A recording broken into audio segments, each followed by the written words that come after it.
The fallout from Derek Carr's retirement from the New Orleans Saints and the NFL means a quarterback battle between Tyler Shough and Spencer Rattler. Also, why Dak Prescott is the biggest winner of the Steelers and Cowboys George Pickens trade from just a few days ago. This and more coming up next. Welcome to the Scouting Room Podcast with Dame and Dan. If you love NFL football, college football, and the NFL Draft, this podcast is for you. Touchdown! Dame and Dan will provide real analysis featuring analytics and film to back up their takes. Please sit down, grab your drink, and let's scout.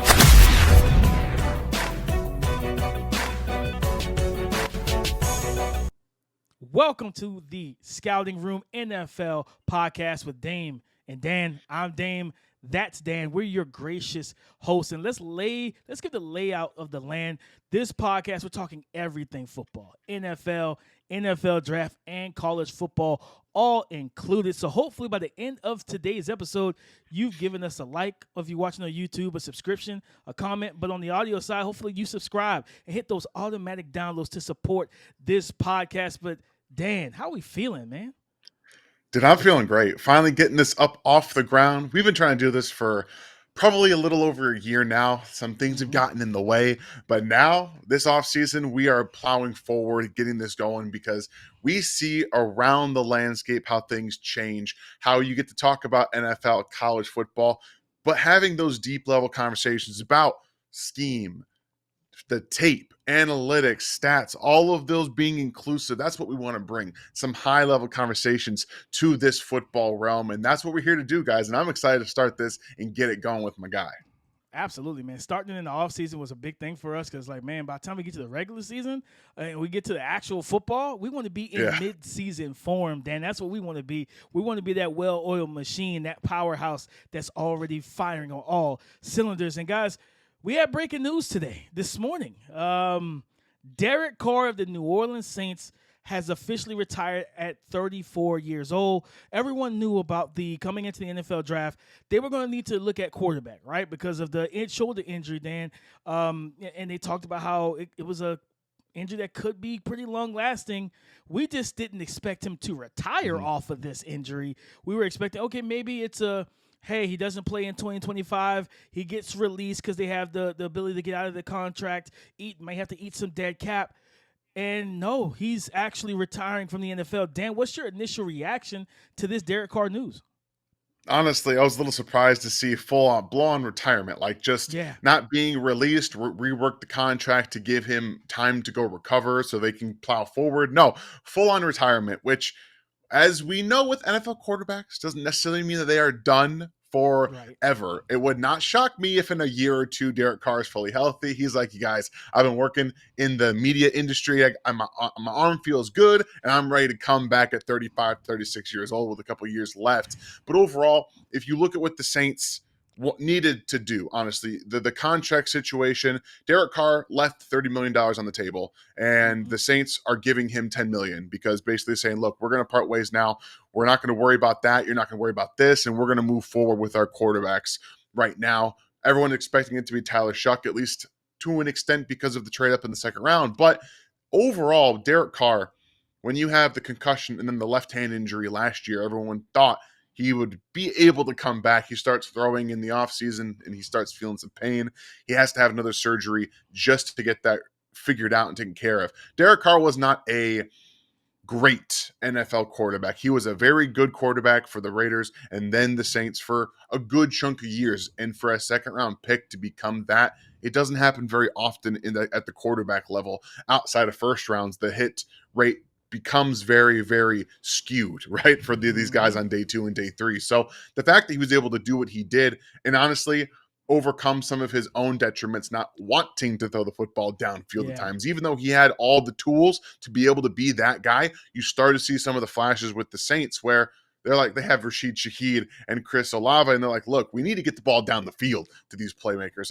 And you did see that come to happen for him. So unfortunately, the late life that Derek Carr was starting to get in his NFL career is going to, at this point, come to a close. But overall, I think for both sides to get this done, to move on to the younger players and let him get healthy. It makes a lot of sense. Just not what I was expecting this morning.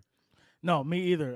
That's two big trades and no, not trades, but two big off-season breaking news. We got the Dallas Cowboys trade with the Steelers. We'll talk about that after this, in the next topic. But yeah, for me, I was the same thing. When you actually text me and told me, I was like, just got in from the store. I was putting some stuff up, and you text me and say, "Hey, Derek Carr just retired," and I'm like, "There's no way." I was like, "No way he retired." Went to Twitter, saw I think Tom Pelissero tweeted it out, and I'm just like, wow. So talking about the fallout from this, though. The fallout from this is, like you said, what was the pick? The 8th pick in the 2nd round. They selected Tyler Shough out of Louisville, the soon to be 26-year-old quarterback. Already get your Brandon Wheaton jokes out the way, guys. Get it out the way, get it out the system. Like, go ahead and get it out. But 6'5", 220. And for those who didn't see his combine performance, he was one of the few quarterbacks that actually did the athletic testing. A 4.63 in the 40, 1.61 10-yard split. He had a 32-inch vertical and a 9.9 in the broad. And this was a guy that, for me, Dan, and we had conversations during the draft cycle about him. I had a 3rd-round grade on him, and the only reason why I had a 3rd-round grade on him is simply because of the injury history. Right, you had the one of them was kind of a freak. It was a broken fibula off a hip drop tackle. I think that was in 2023. That basically cost him the season. He had a broken collarbone, and then he had another shoulder injury. I think it might have been the same shoulder. So it's like, and then when you watch him, and it gives context to why his tape looked the way it looked in 2024. If you kept him clean, like he can get. I always say this, he's a guy that gets through his progressions. He can go from 1, 2 to 3. He reads the full field. He doesn't have to be half field reads. He can handle those full field reads. But when pressure gets back there, he gets timid. He gets antsy. He gets almost not shell shock, but I think it's almost like PTSD. Like the last times I've gotten hit as a quarterback, I got hurt and I've been injured and I lost precious time in the season, right? So I think that plays a part in why he's so skittish when it comes down to pressure getting back there, free runners. And I said it when I was doing the, I was in New York during the draft, co-hosting the Bleacher Report live show. And I said, I was like, I like his tape, but when pressure gets back there, he starts pulling out the Disney character, 90s Looney Tune, this cartoon decisions. And you're like, Tyler, that is not the throw to make. Throw it away. I know you don't want to get hit, and this is not the league to not. This is not the league to not want to get hit as a player. So I think he's a guy that is going to be a QB battle, of course, right? Him and Spencer Rattler, a guy that we both like in Spencer Rattler. They got him in 5th round last year, higher draft capital, so you know that Tyler Shough is going to be assumed as the starter. But for the Saints, as much as it sucks for Derek Carr to have to retire, for them, it kind of alleviates some pressure. It's like, you know what? We let the two young guys battle it out in camp. We let Tyler Shough and we let Spencer Rattler go toe-to-toe, throw for throw. And then also you see the intangibles, the leadership from the guys. Talk to the veterans behind closed doors. Who are you liking? Different things like that. Who's the better leader? Who's really uplifting you guys? So forth and so on. This is going to be one, I'm telling you now, the Cleveland Browns QB situation should be on Hard Knocks by itself. But I wouldn't be opposed to the Saints either to see Tyler Shough and Spencer Rattler and how they go about that quarterback battle. Yeah, that's going to be a very interesting one for me, specifically because I was so, at least when I say high on Spencer Rattler on day 2, a guy that I thought could do a lot of the physical things. He thinks he's a better athlete than he is too, right? Like he thinks he is. A lot of these guys think that they're better athletes than they are. But if you look strictly from Shough to Rattler, Shough's more physically talented. He's going to be a better athlete outside the pocket. He's going to be faster. If they want to do a little bit more QB read options, like we might see in New Orleans with new head coach Kellen Moore, specifically coming from, the Eagles last year, you wanting to do a little bit more running stuff with Justin Herbert before and then Dak before that. Like there's a history there of running quarterbacks that can impact the game for you to give you some of those tools. And when you bring Brandon Cooks back, who can still play, I know people think that he can't, but he still can play. He still has speed. He's a good receiver. He rounds out the wide receiver room with Chris Olave and Rashid Shaheed. He gives you that move piece, whether it's the slot or the Z. All three of these guys can play wherever you want them to. But one thing you notice is that the speed, speed and more speed in this offense. And while I like Spencer Rattler, I think it's going to be a battle. Shough has a better arm. There's no real question about it in my mind. And if he can come in, because like you said, the tape is good, and be not skittish. I think that's one thing that Rattler will have on him. While he does get skittish at times, Rattler seems to be a little bit more comfortable in chaos. He almost welcomes it to an extent, because he played. He played like that with South Carolina for 2 years. So he's like, look, it's like Dark Knight Rises, where you've got Bane. You just kind of lived in there. I was born in this, and that's kind of it kind of feels like Spencer Rattler might have the upper hand in that regard. But you bring in Kelvin Banks, who I think is going to be a better right tackle than left tackle specifically. And because Fuaga played so well for them last year at left tackle, maybe he stays there. Yeah, just don't. That's one thing you don't want to do right now. NFL experience, moving him over for a guy you drafted in the top 10. I mean, he already Fuaga was the top get one. Used to like the body control of going from right to left in the first place, Dan. So now that he figured that out, leave him where he is, and then let Kelvin Banks figure it out at right tackle through rookie minicamp, through minicamp and OTAs and training camp, whichever one that's still available. I know training camp still. I think they might have gotten rid of OTAs a little bit, but nonetheless, like that's what they need to do.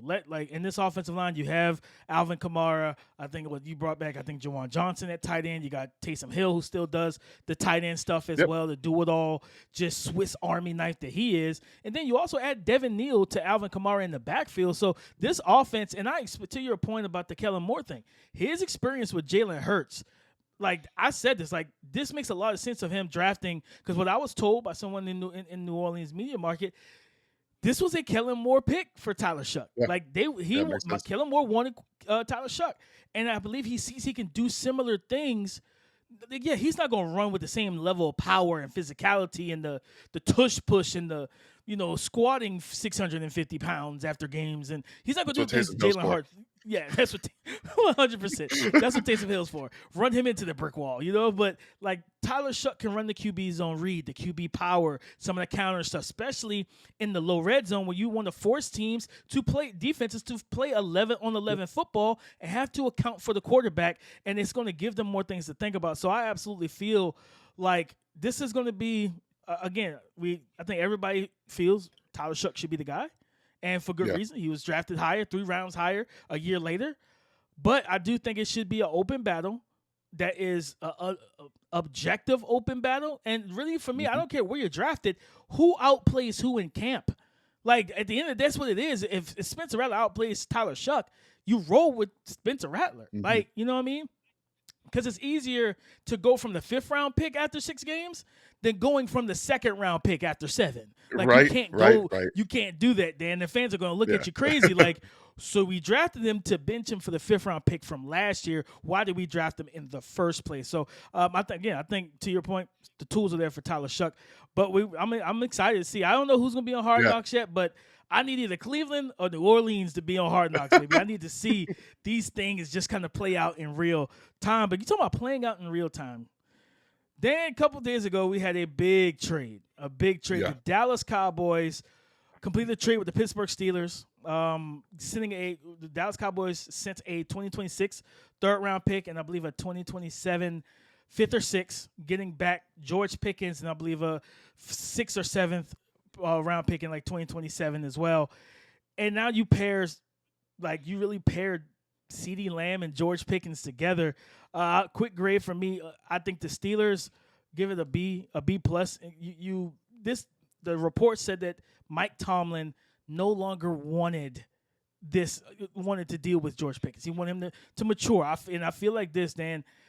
This is Antonio Brown, like the ghost of Antonio Brown past. Like, I truly, instead of the ghost of Christmas past, this is the ghost of Antonio Brown past. I don't want to deal with another super talented, highly gifted, but not even a headache in my locker room and everything else. Like, I go back to that game against the Browns, the snow game, right? Like, Jameis Winston and Jerry Jeudy out there cooking. You get one last-ditch effort, the Hail Mary it, right? Chuck the long ball, the rainbow that Russell Wilson likes to throw in the snow, and all I remember is George Pickens out of bounds fighting with Greg Newsome. And I was just like, this does not help, you try to catch the ball. So you got to figure out that type of stuff. But I think for Dallas, I give it an A-. This was a home run to be able to only send a third-round pick for next year. You still have a first. You still have your seconds, all of that, Dan. And that's my grade, but I'm going to tell you who's the winner here. The winner for this is Dak Prescott, right? To get for Dak Prescott to get George Pickens, we know George Pickens is a guy that ran with 40 routes in terms of deep down the field. He's going to bring that big play explosiveness down the field to pair with CeeDee Lamb, who's the freedom route runner. He can run whatever route he kind of feels, and he has the sight adjustment rules, truthfully, that you feel good about. But I absolutely feel like Dak Prescott is in a situation where, Dan, you're happy about it if you're Dak. You're like, finally, we're all in with trying to compete. And you know what I mean? Like, Jerry Jones kept saying it for years, is Dak Prescott, or we're all in, and then he didn't make moves to prove they're all in. Dan, now they seem like they're all in for once. At least we have something tangible, right? Tangible evidence to suggest that your team is trying to compete at a time where over the last few years, they haven't pushed the chips in. They haven't really done much. But when you have guys that start retiring or your offensive line goes through turmoil and starts to overturn, you have to do things to uphold what you used to be able to do. It used to be the run game with Zeke Elliott and the offensive line and just move guys, right?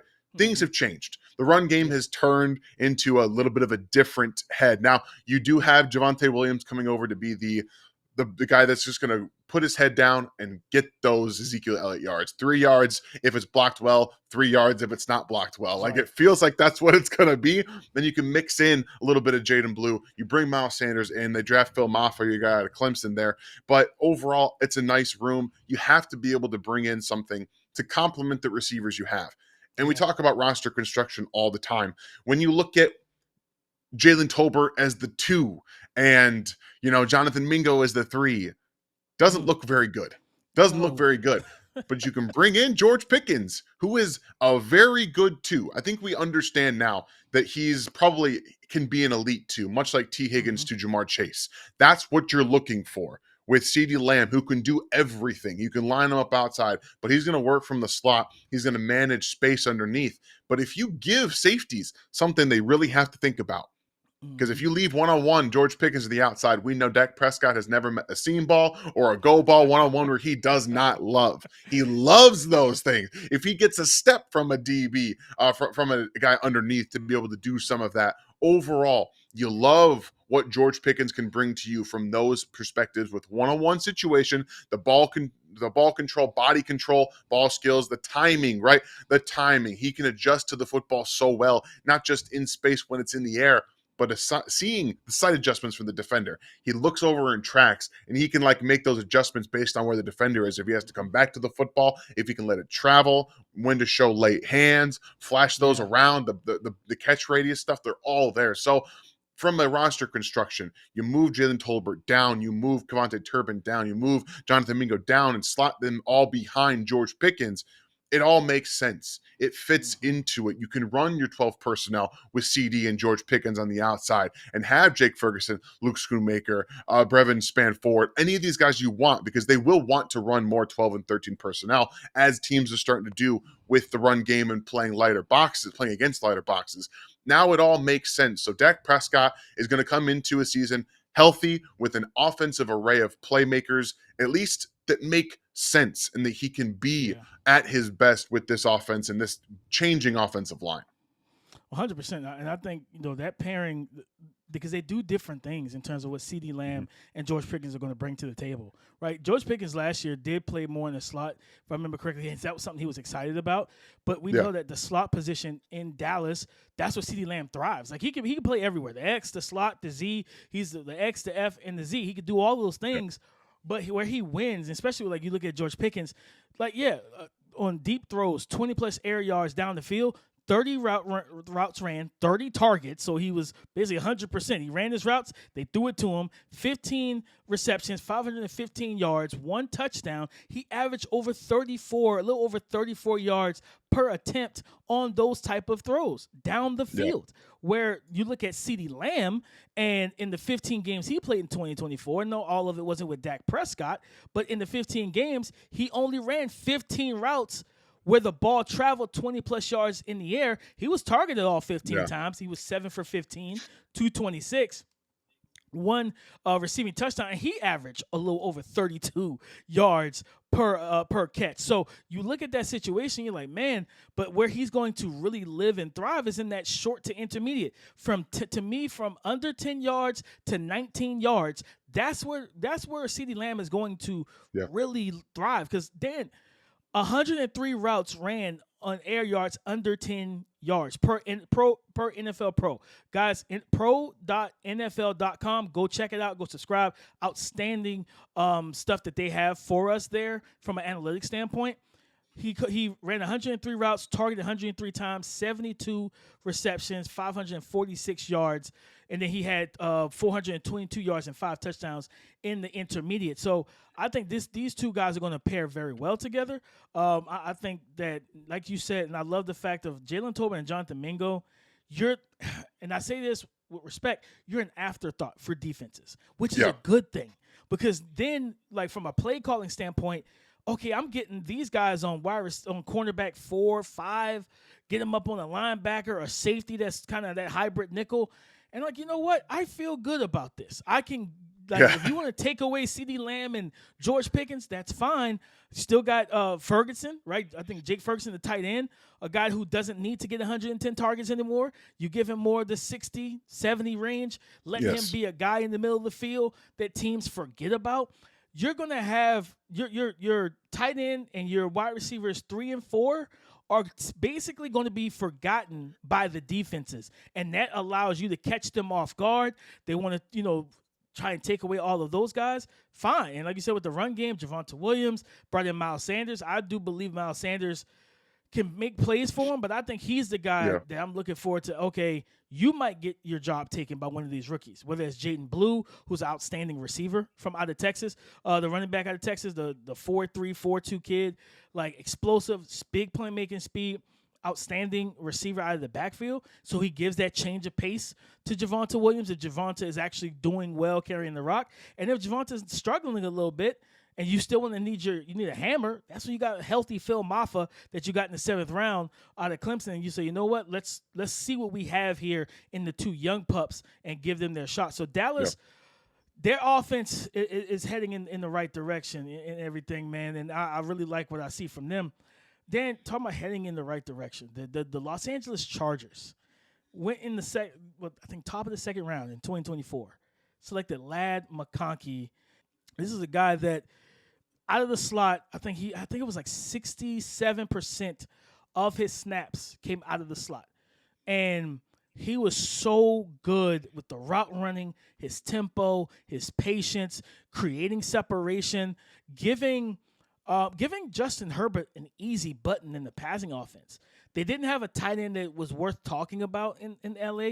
And for Ladd, that's coming off a year, 449 routes ran, 112 targets, 82 receptions, 1,149 yards receiving, 7 receiving touchdowns, 14 yards per catch. And per NFL Pro, he, I guess from regarding when he was targeted, he averaged 3.1 yards per of reception per route or per target and everything. So, like, outstanding guy. And for him, this is a guy that lives similar to what we talked about CeeDee Lamb, that under 10 to 19, that short to intermediate range, that's where he lives, Dan. And I'm excited to see what it looks like in year 2. But tell me, is he the next great slot receiver in your opinion? Yeah, I think we're seeing a guy who's going to be able to come in and take over specifically what the Chargers want to do and how you maximize players like this, where you have the old guard, right? Like the one guy that always pops into my mind when we talk about slot receivers is Julian Edelman. Throughout his career, he found ways to maximize space. He was a tough player. He just kind of did all of the dirty work. Whatever the Patriots wanted him to do, he figured out ways to do that. And then he really blossomed as a third down chain mover, just a guy to be trusted in tough situations. Right now, Ladd McConkey came into the NFL and he was already doing those things in terms of being a trusted player on third down, moving the chains. And then if you need a break glass in case of emergency, find Ladd. If he's open, throw him open. If he's not open, throw him into space because he adjusted so well. I love that we get to go from talking about the NFL, right, in some of the breaking news stuff to breaking down some players that we wanted to focus on from last year that were rookies that we didn't know how they were necessarily going to be used. And a guy who ran, again, fast. Everyone's like, yeah, he can be a deep threat. That's not really his game. He can be a deep threat for the Chargers, the big arm and everything like that with Justin Herbert. But where you saw him really come into focus was in the slot. Maybe it was in a trip setting where they used him to get him one-on-one with the safety, to be in the red zone and just be a guy who got volume, highly efficient targets.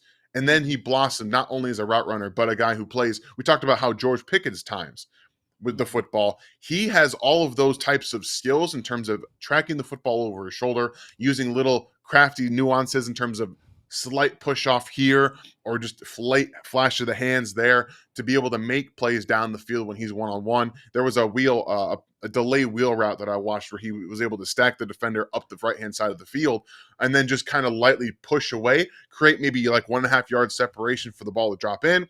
Then he's able to accelerate after the play. So you see how scheme works in.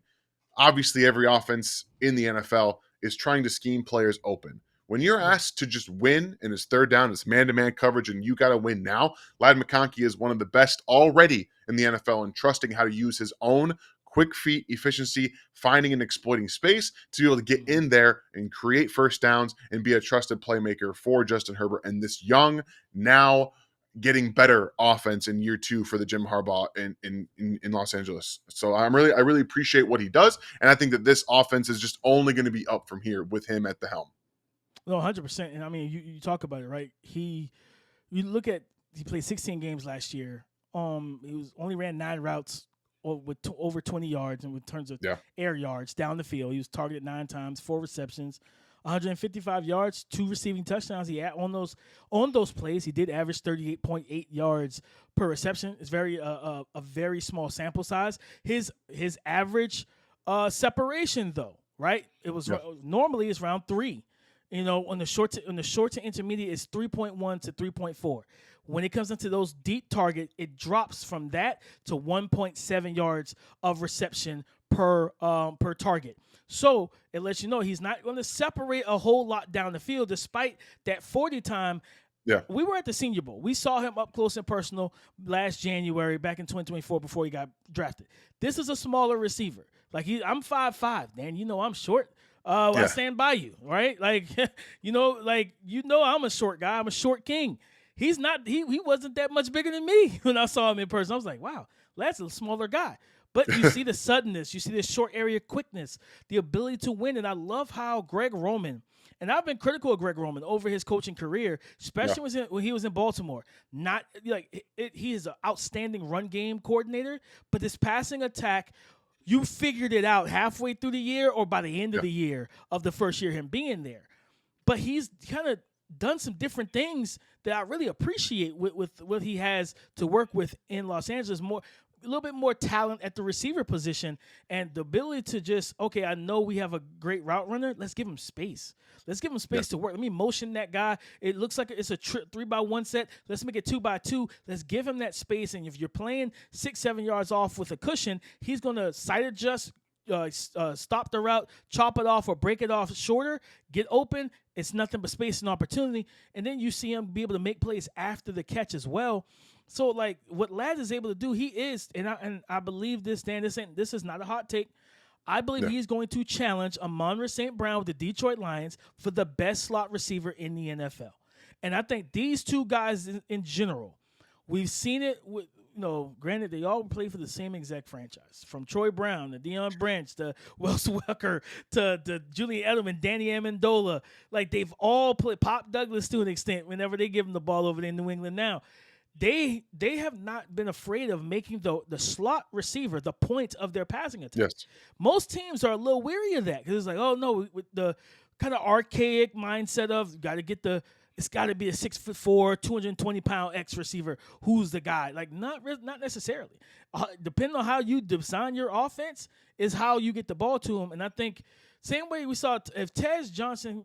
If Tank Dell doesn't get hurt back-to-back season, Tez Johnson probably gets drafted sooner than he did in the 2025 NFL draft. But Tank Dell suffered 2 leg injuries. One of them really wasn't his fault because no one told Bobby Slowick to put him like in a condensed front to block defensive linemen in the red zone. Didn't make sense to me when you got a 170-pound receiver. I'm not doing that. But then he gets hurt this year, I think, on a touchdown catch where it's he's going to be pretty much out for the season for 2025, rehabbing and getting better. So, like but it's just all about the pendulum swinging because now the momentum of these guys is built like Amara St. Brown and Ladd McConkey is going to open up stuff for Trevor Pena, who was the Syracuse slot receiver, and different guys that's coming out of college, Deion Burks, and like these guys that are the next up for the 2026 NFL draft and 2027 NFL draft, they're looking at Ladd and they're looking at Amara St. Brown and saying, man, keep cooking because you're making us valuable as the next guy. Because why, Dan? It's a copycat league. The NFL can't help themselves, but, this worked for you? I think I need to find mine. Oh, Chiefs, you got a Mahomes? Well, we all need a Mahomes. Well, guess it's not many of those. Like, it's not many Patrick Mahomes just frolicking around in the real world. There's not many of those guys at all, right? Oh, the Buffalo Bills, you got Josh Allen? I don't think we need a Josh Allen. Oh, okay, you keep chasing that ghost and tell me when you find that Josh Allen, and we are probably never going to see another Lamar Jackson. The closest thing is probably Jaden Daniels. And you know what I mean? Yeah. So, like, I think it's a copycat league, and I think those guys are going to free up and really open the thinking, the mindset of these NFL decision makers.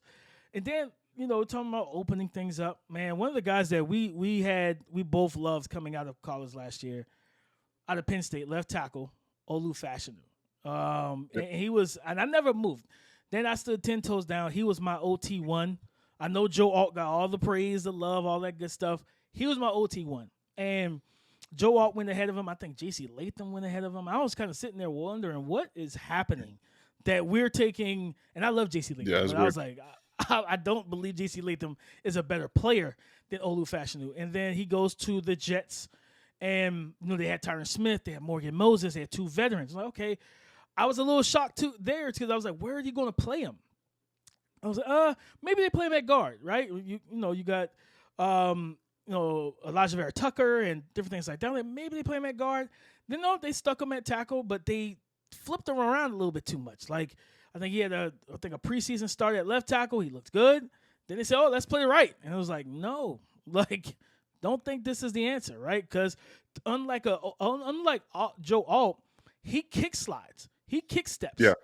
And so, like, going from left to right is a problem because you got to get used to firing off with the outside leg and keeping that hip open and the muscle memory, where Joe Alt is more of a lateral pass blocker where he just stays square. He takes lateral steps, and he's like, I'm 6'8", 300-plus pounds. Find your way around me. I dare you. Yeah. You know what I mean? I don't need to kick step. That's not going to be his bread. That's not going to help put him and make him effective. And, you can speak to him. When we watched the tape of Olu, that first start was kind of up and down. That first time at right tackle was up and down and everything because you could tell he wasn't really comfortable with body mechanics and everything.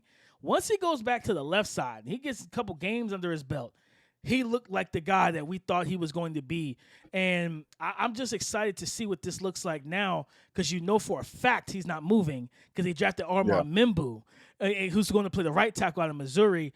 And what does Olu's impact on? Let's talk about the strengths and weaknesses for you. What is his impact on this offensive line and on Justin Fields, who's a new quarterback? Well, one of the things that you really noticed, like I said, we talked about how he played last year, and when you're uncomfortable, everything looks jarring.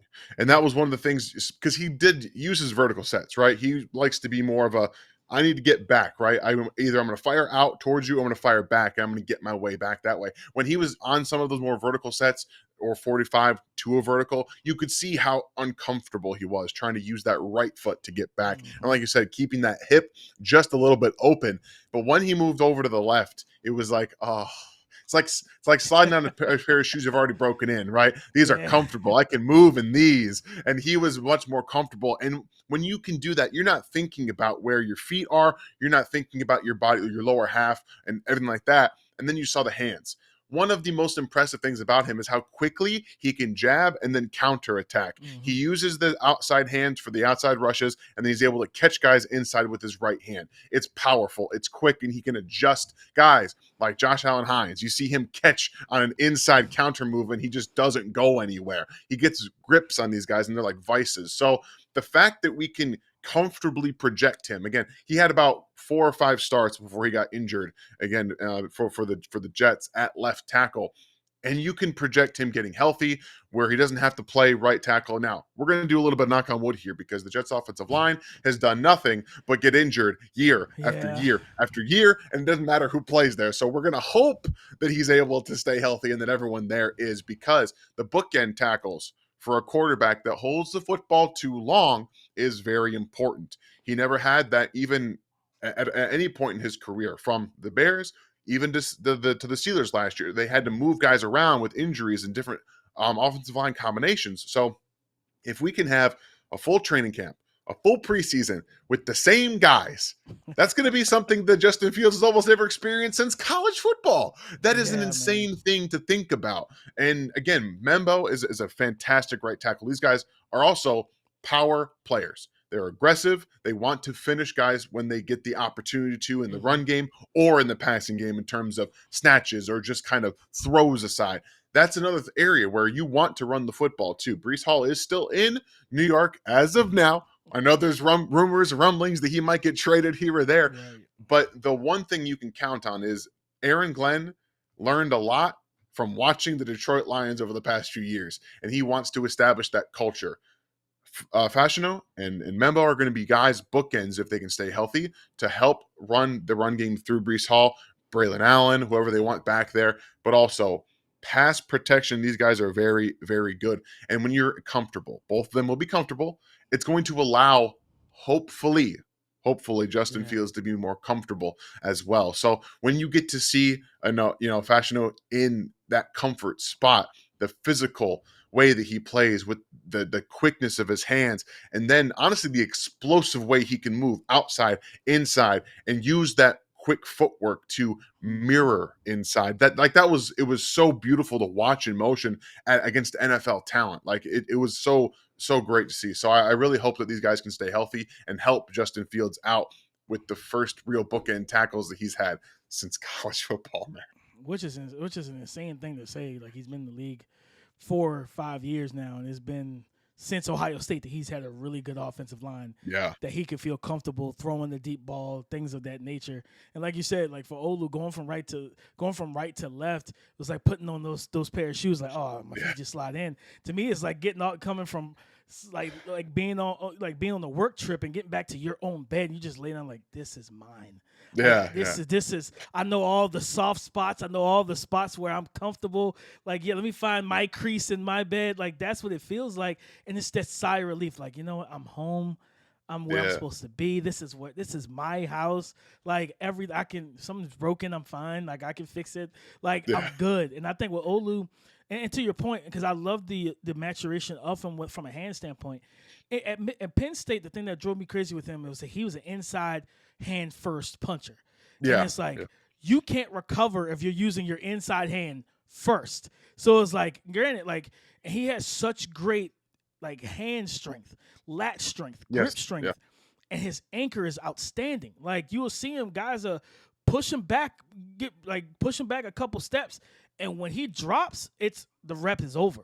Like, he absolutely kills momentum, and like, it's just that ability to because he handles speed to power and power very well. The thing with him is just being consistent with his punch timing. O-line coach and trainer told me a while ago, it's better to be on time or to be late, never early. because being early, you get countered, and it's very difficult, nearly impossible to recover, and because you could lock your hip the way a corner shooting the wrong hand and press locks their hip, and now that guy is already, your receiver's by you. So with him, it's like, okay, he went from shooting the inside hand first in college to now he's using that outside hand as the gauge hand. Boom, I stab. Now you want to try and work back inside. You're getting caught by my inside hand. Latch both hands, put my feet into the ground, dug my cleats in, and I'm locking this thing down. And I think for him, man, just an outstanding young player. And then also the athleticism that him and Mimbu as two tackles. Talking about the QB, you can run QB counter or QB power with one of the, like, you can run to either side and pull the tackle. Like, that's so exciting for Justin Fields. They move Membo from right to left to have him do some of those pulls at Missouri. So he's comfortable. Imagine an offensive line play where you're just going to play QB power, but you've got Fashanu on the left side and Membo as an attached offensive. Like Overloaded. There are some fun things that can happen with those two big men, and absolutely. DBs and safeties and linebackers aren't going to want to get caught in the ways of those guys coming at them. You got guys that can literally get on their high horse in open field and hunt down second and third level defenders at full speed. And these guys are looking to create as much punishment on contact as possible. And you're going to see some DBs make it, especially because I think they made the rule a couple years ago where you can't undercut, you can't chop the pulling offensive lineman. So it's like, well, now you got to make some business decisions. Yeah, a lot of that. Because they don't want to go face to face with those big 300-pound men, man. So I think Olu, like, staying healthy. I think we see by the time the end of the season comes for 2025, people could be talking about him as one of the premier left tackles in the league. He's got all the physical ability to do so, and you could tell. Like we listened to him at the Combine last year. Well-spoken, highly intelligent young man, very coachable. And I remember watching some of the clips and things of that from Jets camp last year, and how he was he was just like a fly on the wall with Tyron Smith, who's now retired, and Morgan Moses, and just learning from those guys, man. So just looking at it, I think Olu's stock is up for him. Justin Fields, Breece Hall, they got to get some more receiving help in there. I would like to see, but drafting Mason Taylor, tight end out of LSU that I really like. So this offense could be a much improved offense, not just from a run game standpoint with adding an explosive runner in Justin Fields, but getting more of the deep ball going, that chemistry between Fields and Garrett Wilson, two former Ohio State, I think, teammates and everything. So you expecting both of those guys to be able to get on the same page, make the plays that they need. Like I said, get Mason Taylor going. If Alan Lazard is still there, we'll see. He might end up being in Pittsburgh with Aaron Rodgers whenever that move actually takes place and Aaron Rodgers signs on the dotted line. But, yeah, the Jets are definitely looking to take that step forward. And I think their offensive line, Joe Tippmann, my guy, the big 6'6" center out of Wisconsin, him being the point guard of the point of that offensive line, calling out protection, snapping the ball, things of that nature, AVT at guard. Like, this offensive line looks to be much improved. They just got to stay healthy. They got to stay healthy, guys. But that's the show, man. That's the first episode of the Scouting Room NFL podcast with Dame and Dan. And again, I'm Dame, and that's Dan, guys. Again, hopefully we entertained you, we educated you, and you just had a good time sitting on this Saturday talking ball with your boys. Again, go subscribe. Follow for free, whether it's on YouTube, Apple Podcasts, Spotify, iHeartRadio. We are everywhere that you listen to podcasts. So go subscribe, leave a comment, leave a review as well. And we are going to be here weekly, guys. And on the next episode, coming up in a couple days next week, we're going to be talking about Bo Nix, looking into his rookie season, him, Brian Thomas Jr. How can they replicate what they were able to do in 2024? Was it fool's gold, or is this going to be a trend for the rest of their career? We're going to talk about that on the next episode. So come and join your boys on the next episode of the Scouting Room NFL podcast with Dame and Dan.